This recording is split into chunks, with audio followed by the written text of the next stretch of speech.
आइए सद्गुरु कबीर रचित बीजक के शब्द प्रकरण के 60 नंबर के शब्द पर अपना चिंतन करें।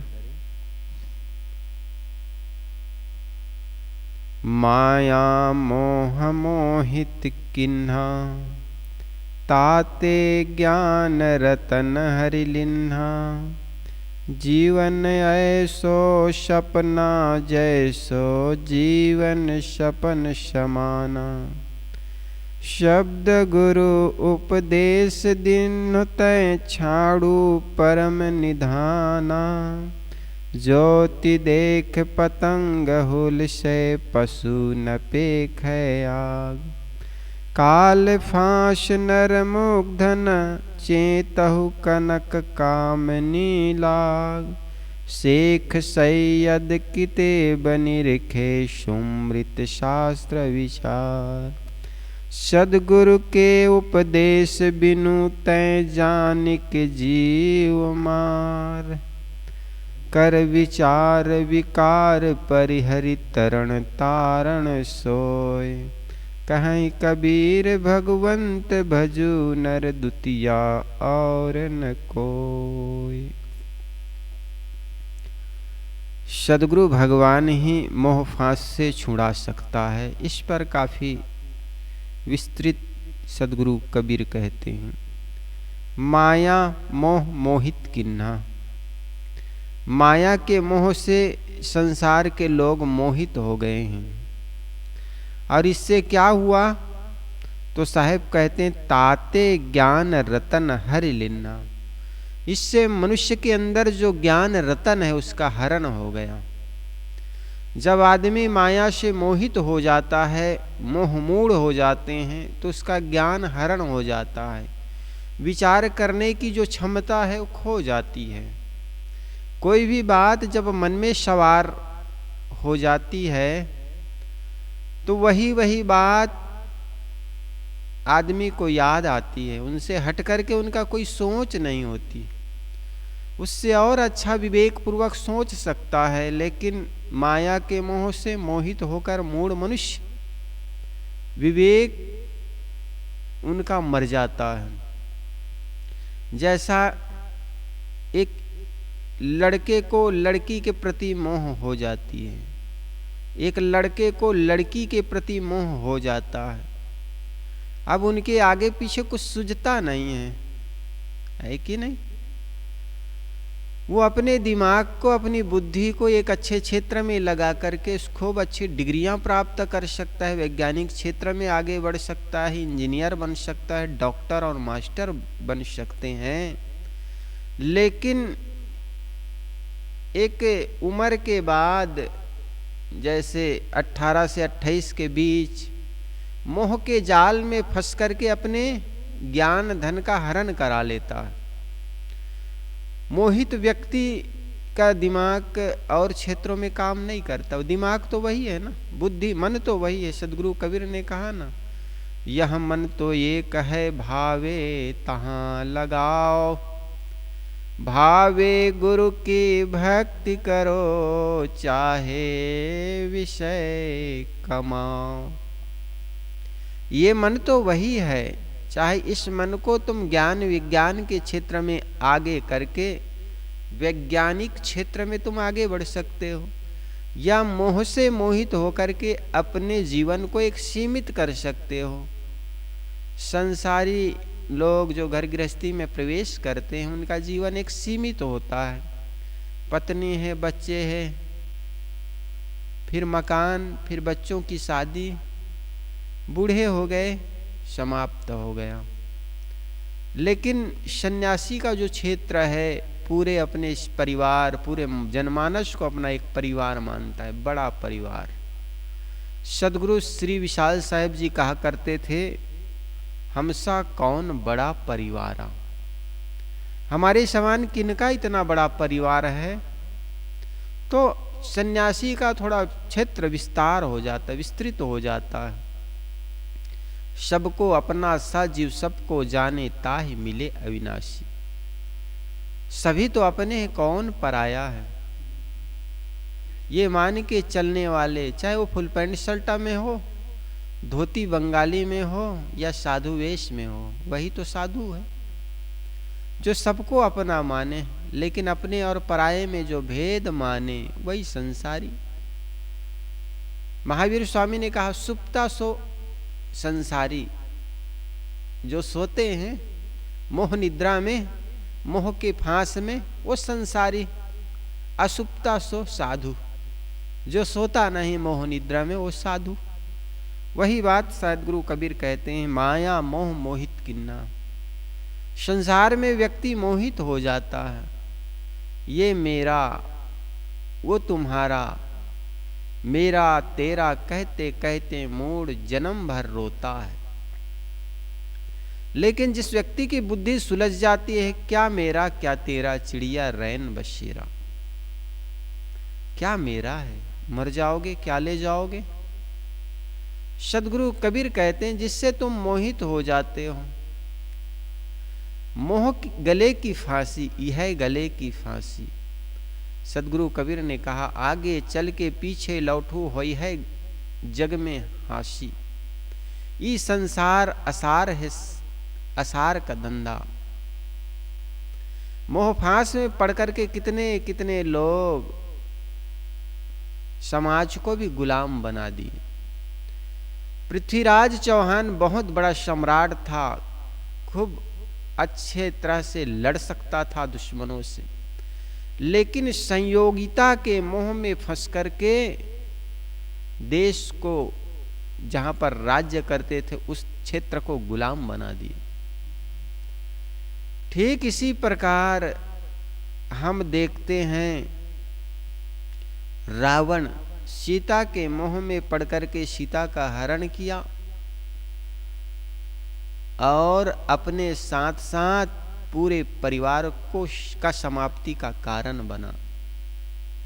इसी प्रकार सीता मृग, सोने स्वर्ण मृग से को देख करके मोहित हो गई। अब स्वर्ण मृग कोई प्राणी तो होता नहीं जिसका शरीर स्वर्ण से बना हो, लेकिन जहां जहां आप मोहित हो जाते हो, समझ जाओ कि आप भी स्वर्ण मृग में मोहित हो गए। जो है नहीं उसकी कल्पना कर ले और उनके पीछे दौड़ गए।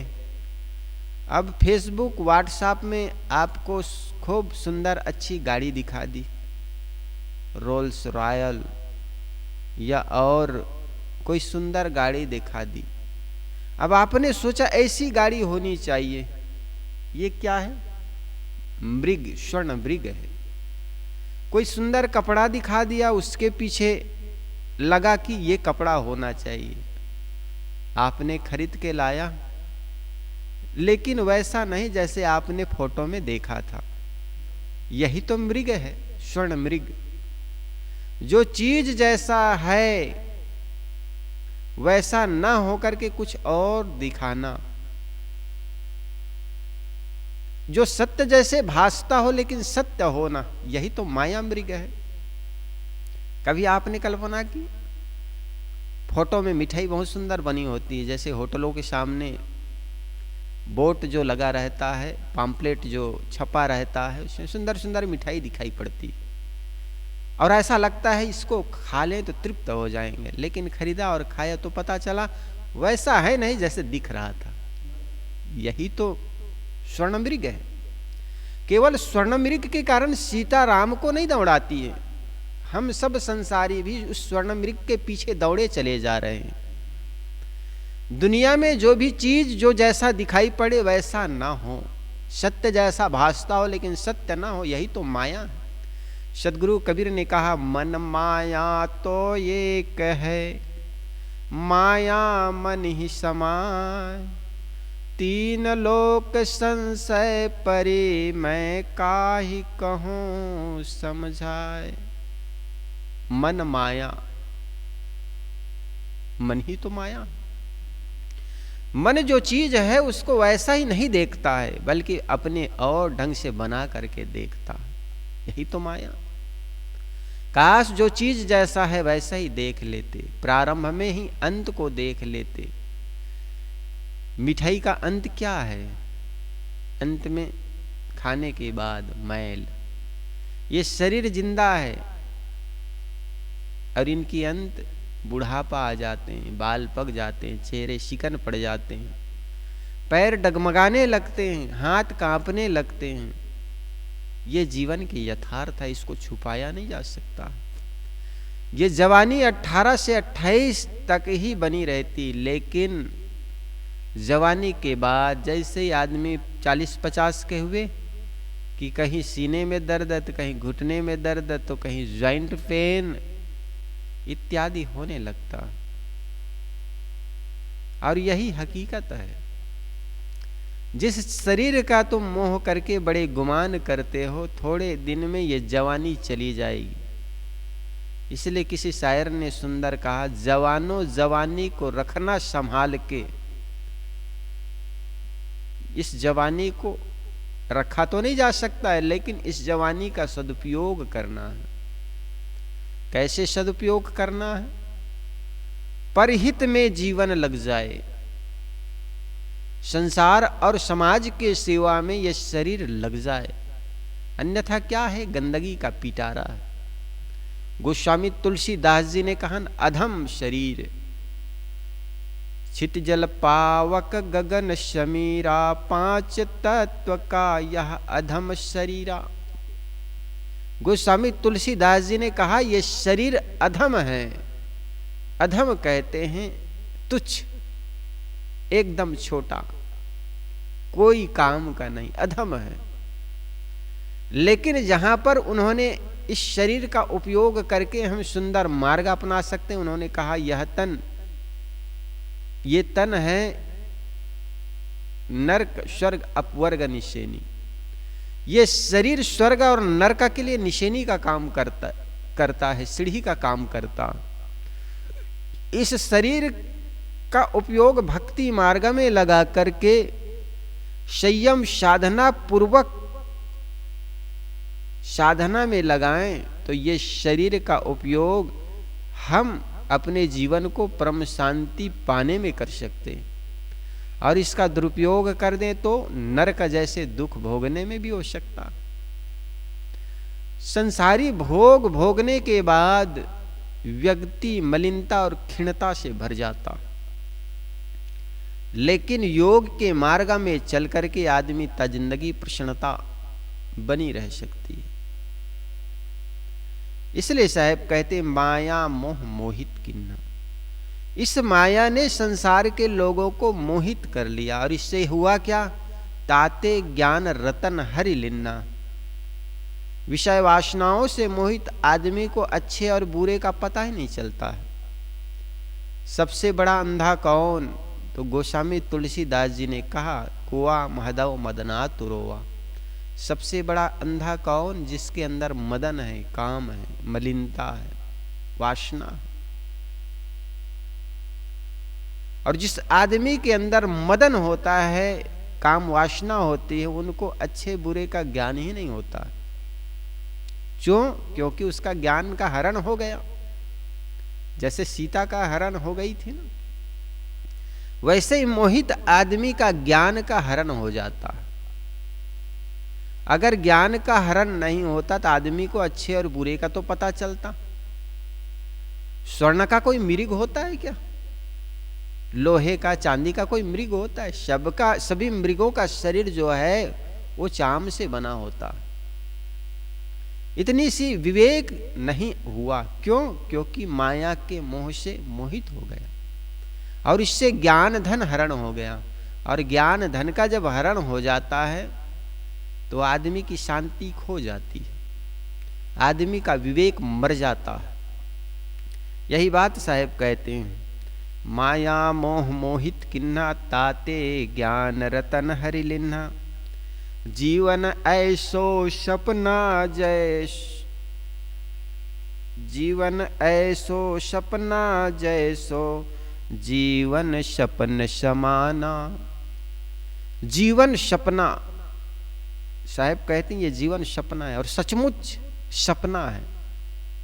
एक बार नहीं, 2 बार प्रयोग करते हैं। ये जीवन सपना क्यों है? जैसे हम सुबह उगते हुए सूरज को देखते हैं, शाम को ढल जाता है। जिस फूल को हम सूरज उगते हुए खिलते हुए देखते हैं, वही फूल शाम तक मुरझा जाते हैं। सुबह उठो, कितने मंद सुगंध और ठंडी हवा चलती है। दोपहर होते होते उस ठंडी हवा में शुष्कपन, धूप के कण, गर्माहट आ जाती है। जिस युवती या युवक में हम सौंदर्य देखते हैं, बुढ़ापा आते आते हमारा उस चेहरे में खिन्नता आ जाती है, क्षीणता आ जाती, शिकन आ जाते हैं, चेहरे में शिकन पड़ जाते हैं, बाल पक जाते हैं, हाथ कांपने लग जाते हैं, पैर डगमगाने लगता। जिसको बड़ा प्यार करते थे, मैं एक भजन सुनाया करता हूं ना, तेरे बिना न खाती खाना, तू ही था हर बात में, तुझे पूछे ही बिना सारा काम चलाया जाएगा। ओ प्यारे परदेसी पंछी, जिस दिन तू उड़ जाएगा, तेरा प्यारा पिंजड़ा पीछे यहाँ जलाया जाएगा। तेरे बिना न खाती खाना, तू ही था हर बात में। जब तुम जवान थे, युवक थे, पत्नी और बच्चे ये कहते थे पापा घर आएंगे तब भोजन करेंगे। पत्नी कहती थी पति आएंगे तब भोजन करेंगे साथ बैठ करके।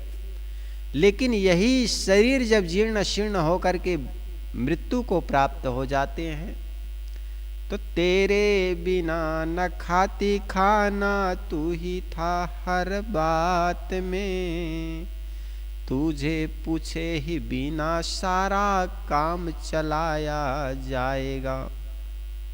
ऐसा होता। तो ये शरीर सपना है, जीवन ऐसा सपना जैसा, जीवन सपन समाना। सपना क्यों कहा? जैसे रात्रि आदमी सोता है रात्रि में और स्वप्न देखता है। एक भिखारी देखता है मैं बहुत बड़ा सम्राट हो गया हूं, बहुत से फौज फक्कड़ है, खूब रानियां हैं, बच्चे हैं। अचानक युद्ध की आवाज सुनाई पड़ती, नींद टूट जाती है, तो पता लगता है रे वही टूटी खाट, वही टूटी झोपड़ी में सोए रहा हूं।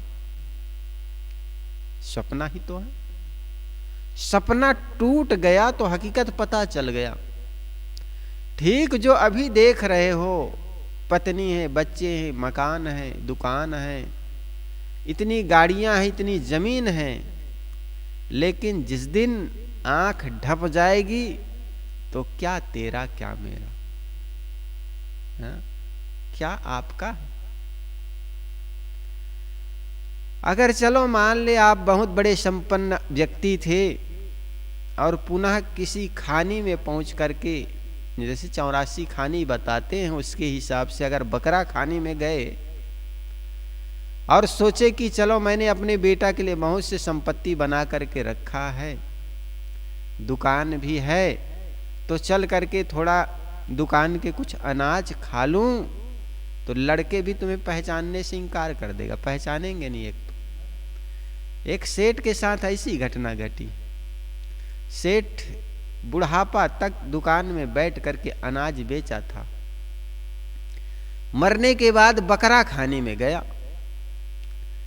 अब एक कसाई उसको काटने के लिए ले जा रहा था, तो उसी रास्ते में उनकी दुकान पड़ी। बकरा को अपने अगले जन्म की याद आई, उस दुकान पर सीढ़ी के माध्यम से चढ़ गया और जो चावल खुला हुआ था उसमें एक मुख मार दिया। अब बकरे के पास कोई झोली तो थी नहीं कि झोली में भरता। मुख में ले करके जैसे ही लिया, उनके लड़के ने डंडा से मारा और गर्दन पकड़ करके उनके सारे चावल निकाला और निकाल करके कहा, बड़ा हराम ज्यादा बकरा है, इस बकरे के गोश्त निकाल करके मुझे देना। ऐसा होता है। उसको देख करके कहा जाता है शिव और पार्वती दोनों जा रहे थे। शिव हंसने लगे, मुस्कुराने लगे। पार्वती कहने लगी, स्वामी आप मुस्कुरा क्यों रहे, हंस क्यों रहे, क्या बात है? तब उसके पुनर्जन्म की बात शंकर पार्वती से बताने लगे। कहने लगे, देवी ये जो बकरा है ना, ये पहले का सेठ था, ये जो सेठ बैठा हुआ है ये उनका लड़का है, और ये अपनी ही दुकान में अब एक मुख चावल भी नहीं ले सकता है। उनकी ही दुकान है, उनका ही बेटा है, लेकिन खानी बदल गई, मनुष्य से अब बकरा बन गया। अपने ही दुकान में सोचा कि बहुत कमाया हूं बच्चे के लिए, चलो एक मुख चावल मार लो, तो वो लड़का कह रहा है इस हरामजादा बकरे का गोश्त निकाल करके मुझे देना। यही सब देख करके हंसी आ रही। तो जिस प्रकार स्वप्न प्रतीत झूठ है, इसी प्रकार जो जागृत अवस्था में जो देख रहे हो ना कि ये मेरा है, वो मेरा है, कोई तेरा नहीं। किसको अपना कहते हो? यहां कोई न तेरा अपना, माया की नगरी है, जीवन एक सपना है। ये तो हुआ मरने के बाद, अलग खाने में जाने के बाद लड़कों ने पहचानने से इंकार कर दिया। कई बार जीते जी भी बच्चे पहचानने से इंकार कर देता, होता है ना ऐसे। एक बार एक बूढ़ी माँ को, लड़के लोग विदेश में रहते थे, तो लड़के ने बहू के साथ आया इस देश में, और माँ से कही, माँ यहाँ पर छोटे से मकान में आप रहती हो अकेली, हमारे साथ चलो, अमेरिका में बहुत बड़ा फ्लैट लिए हैं और यहाँ के सारे मकान बेच देते हैं। माँ कहती, बेटा इस मकान में तुम्हारे पिताजी के साथ मैं दुल्हन बन करके आई थी, ये सारी स्मृतियां हैं, याददाश्त है, इसको कैसे बेच दे? लड़का धन के लिए आया था, मकान बेच दे तो पैसा मिल जाएगा, फिर वहां जमीन खरीद लेंगे, और मकान अमेरिका में कुछ था नहीं। लड़का ने बार बार किया तो माँ मान गई, चलो बेटा मैं यहाँ अकेली रहती हूँ और तुम कहते हो चलो बेच ही देते हैं। पूरे मकान बेच दिया कई करोड़ों में। और लड़का ने कहा, माँ आज फ्लैट है, पैसा तो अब आ ही गया है, अब मकान मालिक भी उनको चाबी दे दिए हैं, तो चलो अब हम अमेरिका चलते हैं। टिकट लेकर के एयरपोर्ट में लड़का पहुंचा बहू के साथ, माँ के साथ, और माँ से लड़का कहता है, माँ यहीं पर बैठे रहिए, मैं वो टिकट कंफर्म करा करके आता हूं। बेटा और बहू अंदर गए तो अंदर गए, घंटों बीत गए। माँ सुबह से गई थी, शाम हो गई। एक व्यक्ति ने कहा बुढ़िया माँ से कि माँ सुबह से यहीं बैठी हूँ, क्या बात है? उन्होंने कहा, बेटा वो मेरे लड़के हैं और बहू है, वो टिकट कंफर्म कराने अंदर गए हैं, वे आएंगे तो मुझे अमेरिका ले जाएंगे। उस व्यक्ति ने कहा, अमेरिका वाले एरोप्लेन तो वो सुबह ही चली गई है, 10-12 बजे के टाइम था, वो तो सुबह ही चली गई, तुम कौन से एरोप्लेन की बात कर रहे हो? वो कहे मेरे लड़का अभी गया है, वो टिकट कंफर्म करा के आएंगे फिर मुझे ले जाएंगे। उन्होंने यही कहा करके गया है कि मैं आता हूं माँ, तुम यहीं बैठे रहो, इसलिए मैं बैठी हूं। तो पता चला अमुक नाम का लड़का जो था वो 12 बजे ही एरोप्लेन से बैठ करके अपनी पत्नी के साथ चला गया था। और बूढ़ी माँ अब सोची कहाँ जाऊं, तो पुनः लौट करके उसी शहर के उसी मकान में माता जी पहुंची। मकान मालिक ने कहा कि मैया, उस मकान को तो तुम्हारे लड़के ने पूरे बेच चुके हैं, और ये देखो मैं रजिस्ट्री कराकर वो सारे कागजात अभी रखा ही हूं। उस माँ की हालत पर उस सेठ को दया आई जिसने जमीन खरीदा था, मकान खरीदा था। उनने कहा, माँ कोई बात नहीं, तुम्हारे लड़के नहीं तो मैं समझो आपका लड़का हूं, और ये पूरे मकान तो आपका नहीं, लेकिन एक कमरा में जब तक जीवित रहोगी तब तक रहो। ऐसा होता है। जीते जी भी हमारे अपने ही पराये कर जाते हैं। एक बार ऐसा ही और घटना हुआ। एक सेठ था, अपने दुकान पर बैठा हुआ था। दुकान पर एक सन्यासी आया, सुबह का समय था। कहते हैं कोई भिखारी जब आते हैं ना तो सुबह के टाइम में आते हैं। वो जानता है सुबह आदमी का मन फ्रेश होता, शाम होते होते तो आदमी का मन खुराफात से भर जाता है, तो गाली गलौज और दान भी अच्छा नहीं मिलता। तो सुबह के समय कोई भिखारी दरवाजे पर नहीं आते। तो वो संत सुबह सुबह के समय उधर से गुजरा तो सेठ को कहा कि राम जी राम। सेठ ने सोचा ये राम जी राम कह रहा है, इसको राम जी राम अगर कह दूं तो दरवाजे पर चढ़ जाएंगे और कोई भिक्षा कुछ दान मांगने की बात करेगा, दान पुण्य की बात करेगा। उन्होंने मुख फेर लिया, मानो अनसुनी कर दी, सुना ही नहीं हो। संत महात्मा ने सोचा हो सकता है इस आदमी को राम जी राम से एलर्जी हो, क्योंकि सांप्रदायिकता आदमी केवल जो लेता है ना, जैसे साहेब बंदगी कहने वाले केवल साहेब बंदगी कहता है, उसको राम राम कह दो तो बड़ा नाराज हो जाता।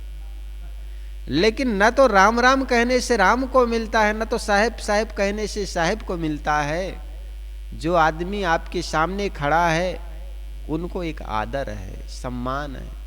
क्या लगता है कोई राम राम कहे, जय श्री कृष्णा कहे, साहेब बंदगी कहे, सत साहेब कहे, वो न तो राम को मिलता है, न कृष्ण को मिलता है, न कबीर को मिलता है, बल्कि सामने वाले को आदर मिलता है। इसलिए जो जैसे शिष्टाचार है उसके अनुसार से कर लो, एक दूसरे को शिष्टाचार से निभा लो। क्या लगता। तो सेठ ने देखा, संत ने देखा ये सेठ को राम राम कहने से मुख फेर ले रहा है, हो सकता है ये जय श्री कृष्णा को मानता हो। उन्होंने कहा जय श्री कृष्णा। सेठ ने दूसरा तरफ कर लिया। फिर उन्होंने कहा राधा स्वामी, हो सकता है राधा स्वामी के मानने वाला, फिर मुख फेर लिया। उन्होंने कहा फिर ओम शांति, वो देखा ही नहीं। देखा ही नहीं तो संत ने सोचा कि ये आदमी बड़ा अहंकारी है, धन का अहंकार है और इसको सबक सिखाना चाहिए। ये करता क्या है, दुकान में बैठा रहता है, सुबह स्नान करने जाता है ब्रह्म मुहूर्त में, सुबह 4 बजे नदी में जाता। तो उनका ही भेष बना करके संत सड़क वही नदी के किनारे चला गया और दूर से वो संत जो बहरूपिया बना हुआ था सेठ, उन्होंने देखा अब सेठ आ रहा है स्नान करने के लिए। ऐसे ही समय में उनके घर पर पहुंच गया। लड़के लोग देखा कि पिताजी बहुत जल्दी आ गए, बात क्या है। बहरूपिया जो साधु था वो सेठ बनाकर चला गया था।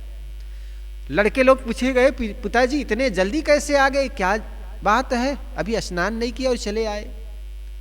वो जो नकली सेठ बना हुआ था बहरूपिया जो साधु था, वो सेठ का ही रूप बनाकर गया हुआ था, तो लड़के लोग भी पहचान नहीं पाए। तो संत कहने लगे जो सेठ का भेष बनाकर गया हुआ था, उन्होंने कहा बेटा क्या बताऊं, नदी के किनारे देखा कोई बहरूपिया मेरा ही रूप बना करके घूम रहा है और वे मेरे ही घर में आकर ठग ना ले, इसलिए मैं बिना नहाए बिना स्नान किए घर चला आया। और ख्याल रखना दरवाजे पर अगर वो आ जाए तो घुसने मत देना।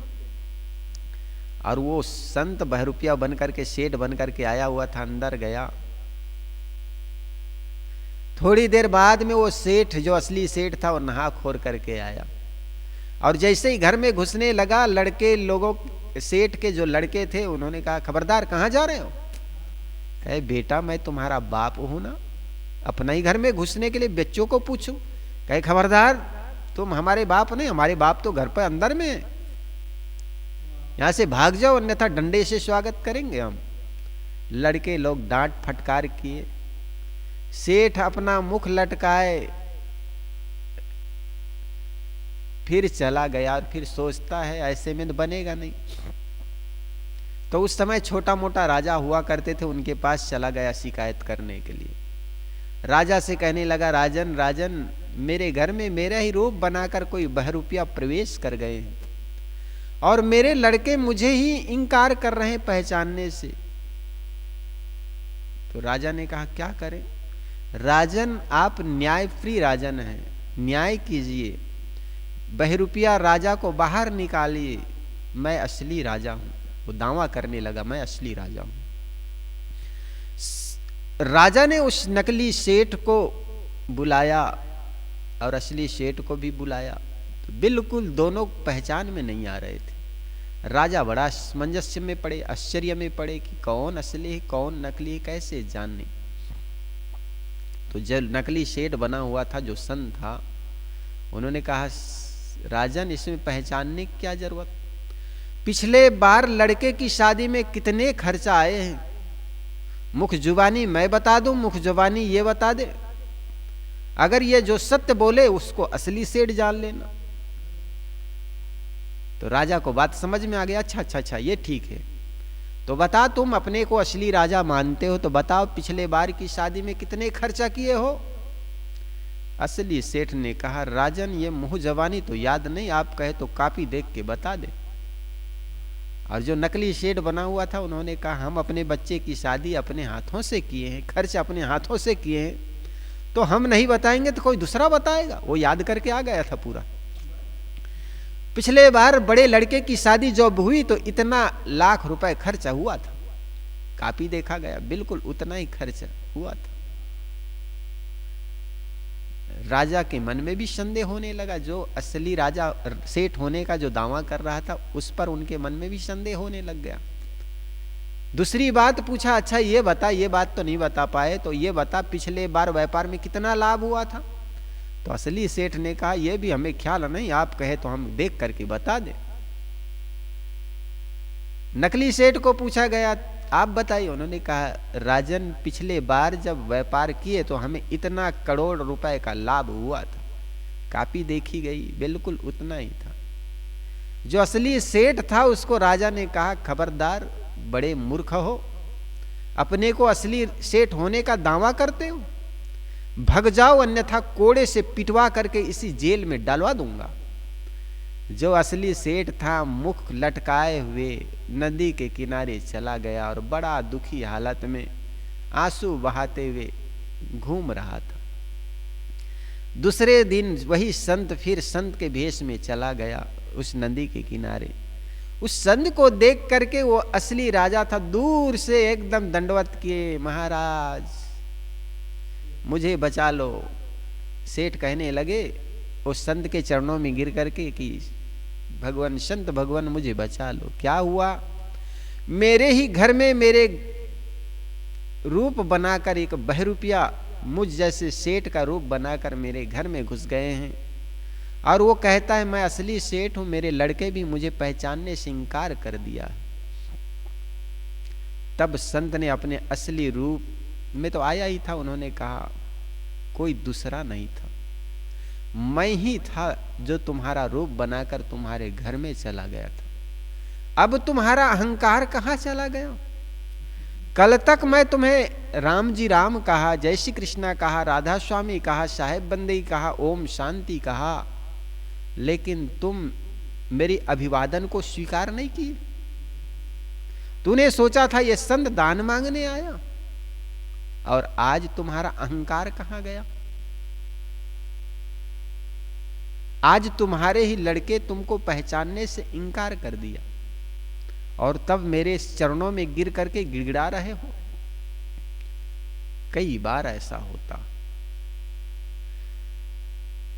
ये तो बहरूपिया दोनों बन गए थे, बहरूपिया सेठ के कारण हुआ, लेकिन कई बार जानबूझ करके भी लड़के पहचानने से इंकार कर देते। इसलिए सदगुरु कबीर कहते हैं जीवन ऐसा सपना जैसा जीवन सपन समाना, शब्द गुरु उपदेश दिन होते छाड़ू परम निधाना। सदगुरु कबीर कहते हैं सदगुरु तुम्हें निर्णय वचनों का उपदेश कर रहे हैं, अतएव हे ज्ञान का परम आश्रय मनुष्य, तुम माया मोह को छोड़ करके सदगुरु के शरण में लग। ज्योति देख पतंग हुल से पशु न पेख है आग। जिस प्रकार दीपक को देख करके पतंगे चले आते हैं और उसके मुंह में पड़ करके झुलस जाते हैं, मर जाते हैं, जल जाते हैं। ठीक इसी प्रकार स्वर्णमृग के चक्कर में पड़ करके आदमी ये संसार के चीजों में अपने जीवन को गंवा देते हैं। सुंदर सुंदर चीज को देख करके उनका मन फिसल जाता है। किसी शायर ने कहा है ना, देखत सोना लगे सकल जग कांच है। दास पलटू ने कहा है, देखत सोना लगे सकल जग कांच है। अरे हाँ पलटू, जीवन कहिए झूठ तो मरना साच है। देखकर मत फिसलना ये सोने के मिठाई पर, वर का गोबर का लगा वर का सोने का लगा गोबर की मिठाई पर।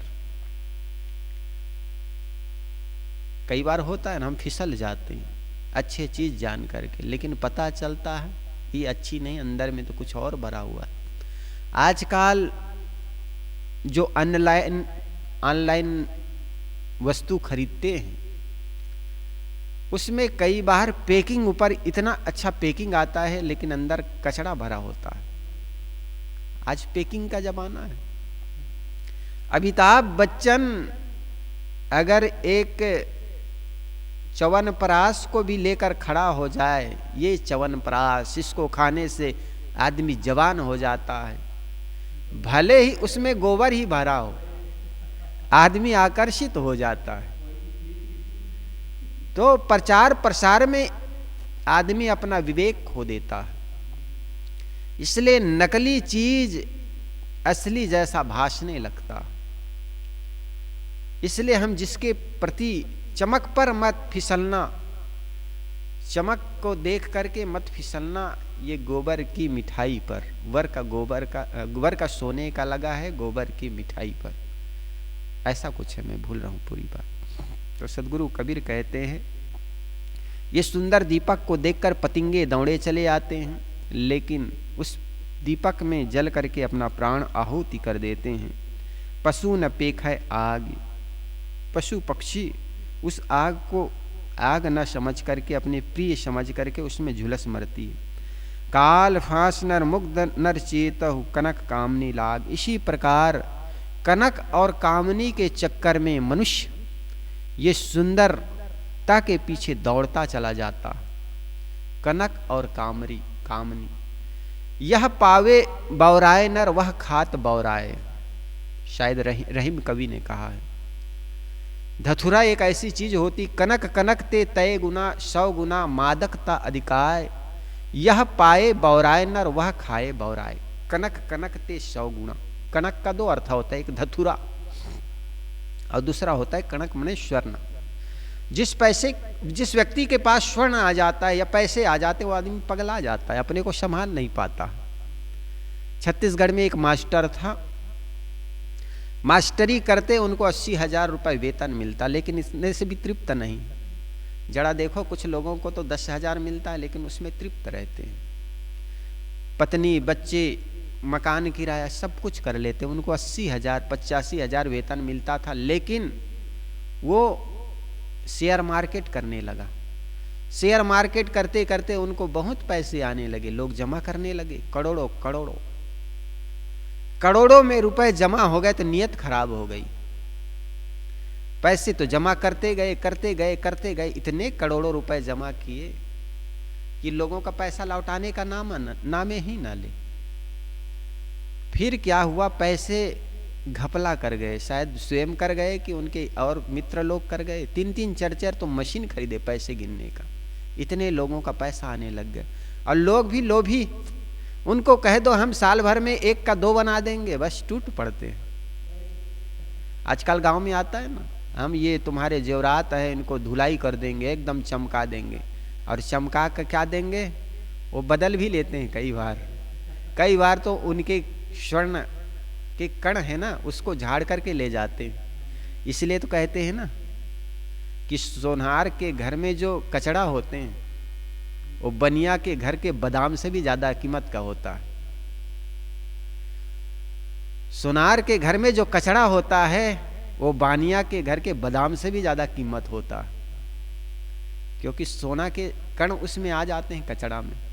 इसलिए कहे जाते हैं सोनार जो होता है उल्टा झाड़ू लगाते हैं। वो झाड़ू लगा करके बाहर नहीं फेंकते, बल्कि बाहर से झाड़ू लगाते लगाते अंदर साइड आता है। तो कहने का मतलब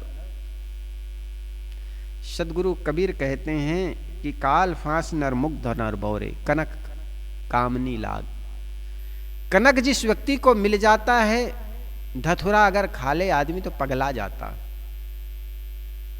भांग जैसे भांग खाने वाले व्यक्ति को एक देखा, इधर दौड़ता उधर देखता, कभी अलगम बलगम आवाज करता, गाली करता। और भांग खा लिए सोना क्या, उसको सुन लो एकदम हनुमान चालीसा की गायत्री मंत्र कि शिव जी का वो कुछ और मंत्र एकदम। तो ऐसा ही आदमी अगर खा ले धथुरा को तो पगला जाता है। इसी प्रकार किसी को कनक मिल जाए, सोना मिल जाए, पैसा मिल जाए, तो पैसा भी आदमी को संभाल नहीं पाता। आदमी पैसे को संभाल नहीं पाता है, उसका दुरुपयोग करता है, पगला जाता है। इसी प्रकार सौंदर्य के चक्कर में, सुंदरता के चक्कर में आदमी मारा जाता है। सुंदर चेहरा देख लिया, बस पीछे पड़ गए।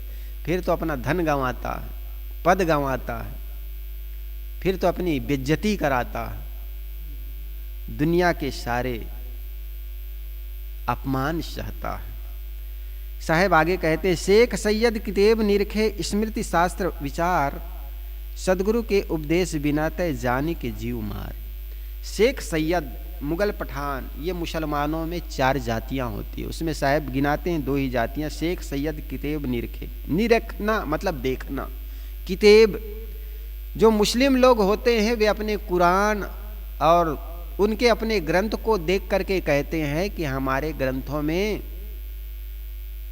हलाल है, हलाल किया हुआ जीव को खाना पाक माने जाते।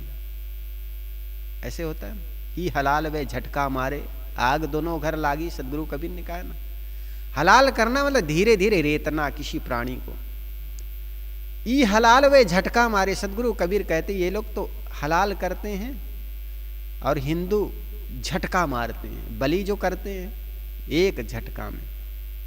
हमने देखा दक्षिण भारत के बहुत से मंदिरों में, फोटो में देखे हैं, चित्रों में, वीडियो में, भैंसे को 2 खूंटे के बीच में उनके गला लटका देते हैं और तेज धार से, छुरा से, तलवार से उनके गले गर्दन अलग कर देते हैं। इसलिए सदगुरु कबीर ने कहा ना, जो तोहरा को पंडित कहिए तो काको कहिए कसाई। ऐसे कसाई ही कर सकता है। कसाई भी का कांप जाता, देख कर की आत्मा कांप जाती है। ऐसा पुजारी होते। तो सदगुरु कबीर कहते हैं, ये अपने पुस्तकों की दुहाई देकर कहते हैं कि हमारे धर्म ग्रंथों में, हमारे शास्त्रों में, हमारे संप्रदाय में जीव बलि दिए जाते हैं, हलाल किए जाते हैं और उसी को पाक माने जाते हैं। इस प्रकार ये शास्त्र के उदाहरण देकर कहते हैं, शेख सैयद, कौन कौन? शेख सैयद कितेब निरखे स्मृति शास्त्र विचार। स्मृति ग्रंथ पुराण, वाल्मीकि रामायण में पुत्रेष्टि यज्ञ में राजा दशरथ ने हजारों हजारों पशुओं की बलि चढ़ाने की बात आई है। पुत्रेष्टि यज्ञ में अनेक यज्ञ होते हैं, उसमें कहीं अश्वमेध यज्ञ, कहीं गोमेध यज्ञ, कहीं नरमेध यज्ञ, कहीं कुछमेध यज्ञ। ये सब में पशु बलि चढ़ाए जाते थे। शास्त्रों में ऐसा लिखा हुआ है।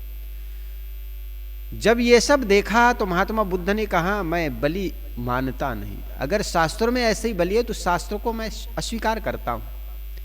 अगर वेदों में ये बात लिखी हुई है तो वेद को मैं अस्वीकार करता हूं। और वेद को ना मानने वाले को फिर नास्तिक कहना शुरू कर दिया। तो कहने का मतलब शास्त्रों की दुहाई देकर के कहते हैं आदमी की जानी की जीव मार। ये जानबूझ करके जीव मारते हैं।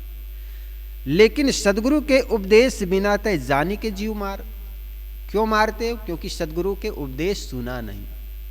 सदगुरु तो ये कहते हैं कि जीव मत मारो बापूरा, सबका ये कै प्राण, हत्या कबहु न छूटी है, कोटिन सुनो पुराण। तुम कहते हो हमारे पुराणों में, हमारे शास्त्रों में, हमारे पूर्वजों ने ऐसा लिखा है, तो तू केवल पुराणों, शास्त्रों और किताबों की बात करता है। तुमने सद्गुरु का उपदेश नहीं माना, और सद्गुरु के उपदेश ना मानने के कारण हुआ क्या? जान के जीव मार, जानबूझ करके तुम जीव को मारता है।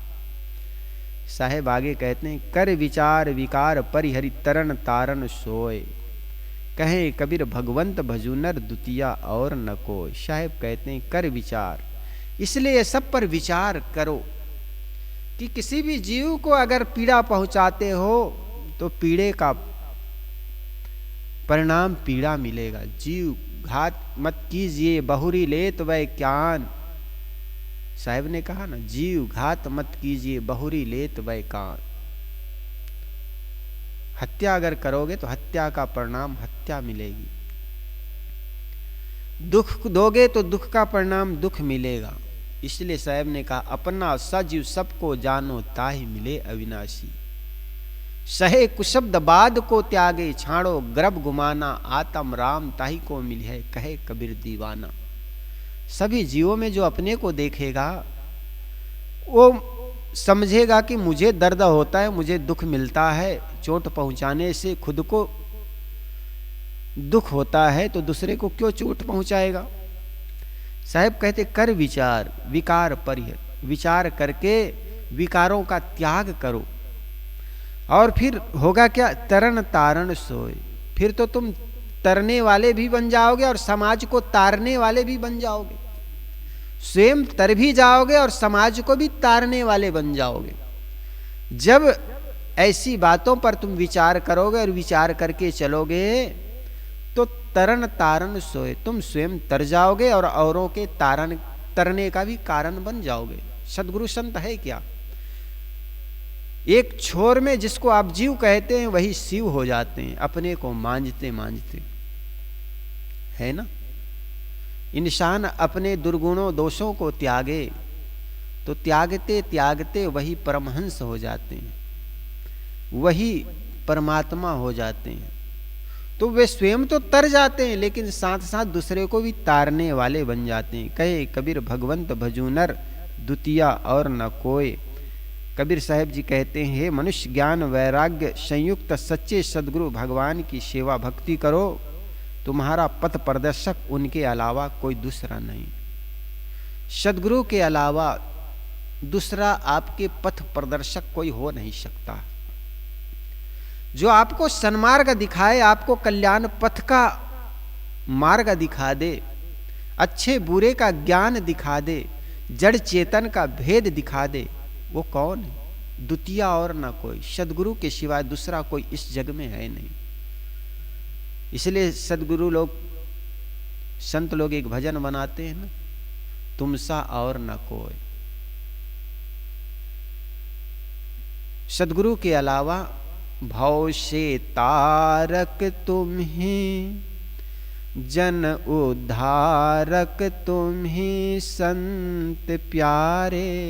संत के प्यारे सदगुरु, सदगुरु दीन बंधु हमारे, सदगुरु दीन बंधु हमारे। भव से तारक तुम ही, जन उद्धारक तुम ही, संत प्यारे। सदगुरु दीन बंधु हमारे। हे सदगुरु, तुम दीन के बंधु हो, वो हमारे सदगुरु होते हैं, संत होते हैं, और उसके सिवाय जगत में कोई दूसरा नहीं है ना। उसके सिवाय कोई दूसरा नहीं, वही सदगुरु कबीर कहते हैं, द्वितीय और न कोई। तो सदगुरु का यह सुंदर पद, माया मोह मोहित किन्हा, ताते ज्ञान रतन हरि लिन्हा। जीवन ऐसो सपना जैसो, जीवन सपन समाना। शब्द गुरु उपदेश बिना शब्द गुरु उपदेश दिन हो तय छाड़ू परम निधाना। ज्योति देख पतंग हुलसय पशु न पेख है आग, काल फांस नर मुग्ध नर चेतु कनक कामनी लाग। शेख सैयद कितेब निरखे सुमृत शास्त्र विचार, सदगुरु के उपदेश बिना तय जानी के जीव मार। कर विचार विकार परिहरि तरण तारण सोय, कहीं कबीर भगवंत भजू नर द्वितीया और न कोय।